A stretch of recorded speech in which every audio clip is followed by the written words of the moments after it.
Hello students, आप पढ़ रहे हैं एल्कीनो के रासायनिक गुण के बारे में। आइए देखते हैं अगला गुण जो है 7वां, ओजोनी अपघटन के बारे में। एल्कीनो का ओजोनी अपघटन क्या होता है, ध्यान से आप समझें।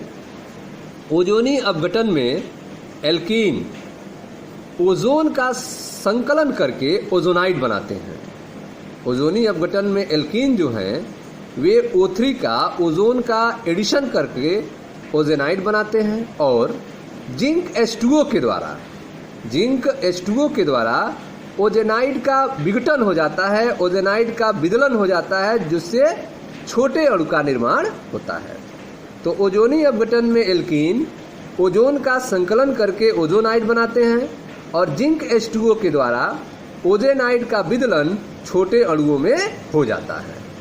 यह अभिक्रिया एल्कीन तथा अन्य असंतृप्त यौगिकों में द्विआबंध की स्थिति निश्चित करने के लिए उपयोग में आती है। ठीक है, यह अभिक्रिया जो है एल्कीन और अन्य असंतृप्त यौगिकों में द्विआबंध की स्थिति निश्चित करने के लिए उपयोग में आती है। ठीक है स्टूडेंट्स, अब आइए इसको अभिक्रिया के माध्यम से समझा जाए। जैसा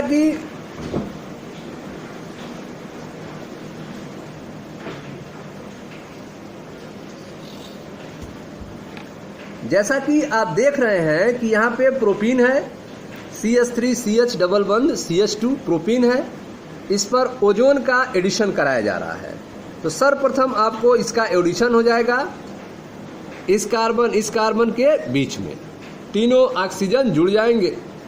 इस कार्बन के बीच में ऊपर की तरफ एक ऑक्सीजन, यहाँ एक ऑक्सीजन और यहाँ एक ऑक्सीजन आपस में जुड़ जाएंगे और आप देख रहे हैं प्रोपीन ओजेनाइड बनाएगा। ठीक है, प्रोपीन से ओजोन जुड़ चुके हैं, ऊपर ऑक्सीजन नीचे ऑक्सीजन जोड़ दिए आपस में, प्रोपीन ओजेनाइड बन गया। अब जिंक और H2O की उपस्थिति में यह टूट जाएगा, बनेगा ऐसे ब्रेक कर जाएगा यहाँ से और यहाँ से। तो यह टूटेगा CH3CHO बनाएगा एथेनल, और यह टूटेगा आपका तो बनेगा SCHO अर्थात मेथेनल, और O जो है जिंक के साथ मिलकर ZNO बना देगा, जिंक ऑक्साइड बन जाएगा।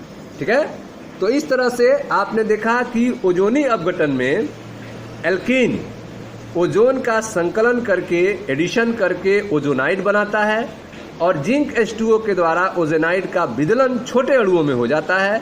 यह अभिक्रिया जो है एल्कीन तथा अन्य असंतृप्त यौगिकों में द्विआबंध की स्थिति निश्चित करने के लिए उपयोग में आती है। जैसे प्रोपीन का जब ओजोनोलिसिस कराते हैं, ओजोन ऐड कराते हैं, तो प्रोपीन ओजोनाइड बनता है। जिंक H2O की उपस्थिति में ब्रेक हो जाता है, जिससे एथेनल और मेथेनल मिलता है। अब देखते हैं 2-मेथिल प्रोपीन। अगला जो कंपाउंड है एल्कीन का वह है 2-मेथिल प्रोपीन। इस पर ओजोन का एडिशन करा रहे हैं, जिससे आपको यह कंपाउंड प्राप्त होगा। फिर Zn+H2O उपस्थिति में यह ब्रेक हो जाएगा, जिससे आपका कीटोन प्रोपेन 2-ओन और SCHO फॉर्मेल्डिहाइड प्राप्त होगा। ठीक है, तो इस तरह से आपने देखा कि 2-मेथिल प्रोपीन पर जब हम ओजोन का एडिशन कराते हैं तो आपको कंपाउंड मिलता है।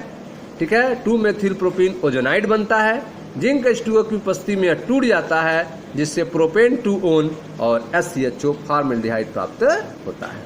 ठीक है स्टूडेंट्स, तो यह था आपका एल्कीनो का ओजोनी अपघटन के बारे में। अब देखते हैं बहुलीकरण के बारे में। 8वां जो है बहुलीकरण है। आप पॉलीथीन की थैलियों अथवा पॉलीथीन शीट से परिचित होंगे। ठीक है, प्लास्टिक की थैली के बारे में आप पॉलीथीन की थैलियों तथा पॉलीथीन शीट से परिचित होंगे। अधिक संख्या में एथीन अणुओं का उच्च ताप, उच्च दाब तथा उत्प्रेरक की उपस्थिति में संकलन करने से पॉलीथीन प्राप्त होता है। अधिक संख्या में एथीन अणुओं का उच्च ताप, उच्च दाब तथा उत्प्रेरक की उपस्थिति में एडिशन कराने पर संकलन करने से पॉलीथीन प्राप्त होता है। इस प्रकार प्राप्त बृहद अणु बहुलक कहलाते हैं। इस तरह से प्राप्त बृहद अणु जो है बहुलक कहलाते हैं और इस अभिक्रिया को बहुलकीकरण या बहुलकन कहते हैं। ठीक है। सरल यौगिक जिनसे बहुलक प्राप्त होता है उनको एकलक कहते हैं। जिन यौगिकों के मिलने से बहुलक बनते हैं उन यौगिकों को एकलक कहा जाता है, मोनोमर कहा जाता है।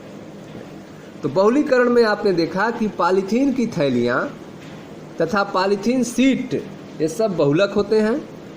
यह अधिक संख्या में एथीन अणुओं का उच्च ताप, उच्च दाब तथा उत्प्रेरक की उपस्थिति में संकलन करने से पॉलीथीन प्राप्त होता है। इस प्रकार प्राप्त बृहद अणु बहुलक कहलाते हैं। इस अभिक्रिया को बहुलकीकरण या बहुलकन कहते हैं। सरल यौगिक जिनसे बहुलक प्राप्त होता है उनको एकलक कहा जाता है, मोनोमर कहा जाता है। ठीक है। यह आप देख रहे हैं यन अणु जो है एथीन का है। उच्च ताप, उच्च दाब, उत्प्रेरक की उपस्थिति में यह पॉलीथीन में कन्वर्ट हो जाएगा।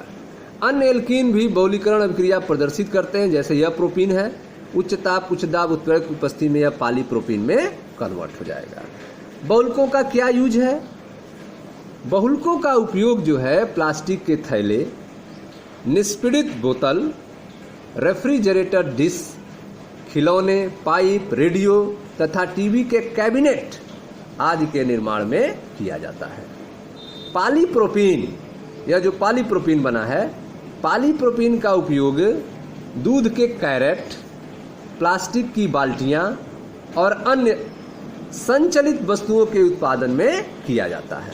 हालांकि अब जो है पॉलीथीन तथा पॉलीप्रोपीन का बृहद उपयोग हमारे लिए एक चिंता का विषय बन गया है। ठीक है। तो यह था स्टूडेंट्स बहुलीकरण के बारे में, एल्कीनों के बहुलीकरण के बारे में और ओजोनी अपघटन के बारे में। मिलते हैं नेक्स्ट वीडियो में जहां अगले टॉपिक की चर्चा की जाएगी। Thank you.